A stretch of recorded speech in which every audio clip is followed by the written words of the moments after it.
दोस्तों, कोई अगर आपसे पूछे कि इंडिया का जो बैंकिंग सिस्टम है वो कैसे परफॉर्म कर रहा है, मतलब इंडिया का जो बैंकिंग सिस्टम है वो प्रॉफिट में है या उसका डाउनफॉल चल रहा है, तो जनरली हो सकता है कि कोई कह दे कि भाई देखिए, इंडियन बैंकिंग सिस्टम का जो हेड है वो तो आरबीआई है, तो इंडिया का बैंकिंग सिस्टम का प्रॉफिटेबिलिटी तो आरबीआई बता पाएगा क्योंकि सारी जानकारी आरबीआई के पास रहती है।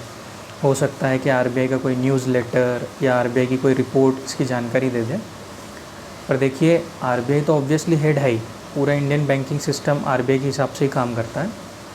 पर अगर आपको इंडियन बैंकिंग सेक्टर का परफॉर्मेंस जज करना है तो जो हमारे देश का एक स्टॉक एक्सचेंज है जिसका नाम है नेशनल स्टॉक एक्सचेंज, ये एनएसई के नाम से फेमस है।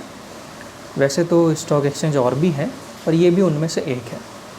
तो नेशनल स्टॉक एक्सचेंज पर एक इंडेक्स है, इस इंडेक्स का नाम है बैंक निफ्टी।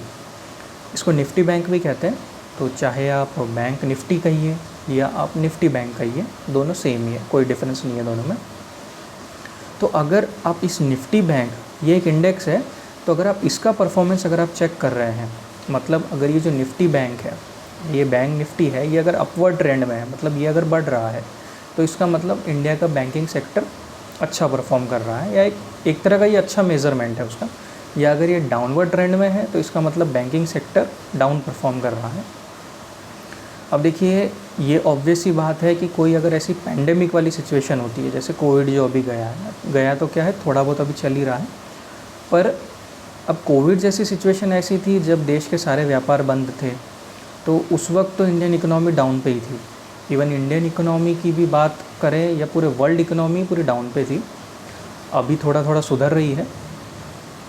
तो ऐसी सिचुएशन में तो जब सारी इकोनॉमीज़ डाउन पे है तो ऑब्वियसली बात है कि देश का कोई भी इंडेक्स डाउन पे ही होगा, क्योंकि व्यापार बंद है तो सारे इंडेक्स डाउन होने ही हैं। तो अगर ऐसी सिचुएशन अगर छोड़ दें, मतलब ये जो सिचुएशन अगर हम बात दे दें, तो जो बाकी नॉर्मल डेज़ है, मतलब जहाँ पे ऐसा कोई पैंडेमिक नहीं चल रहा हो, सिचुएशंस नॉर्मल है, तब अगर आप इसका परफॉर्मेंस चेक करेंगे तो ये आपको एक अच्छा हाईलाइट दे पाएगा कि इंडियन बैंकिंग सेक्टर कैसा परफॉर्म कर रहा है। ये जो बैंक निफ्टी है, ये 12 अलग अलग बैंकिंग सेक्टर के स्टॉक्स को लेकर बना हुआ है। मतलब उन 12 बैंकों की परफॉर्मेंस ये एक तरह से बताता है, उनका एवरेज ये एक तरह से बताता है। थैंक यू दोस्तों।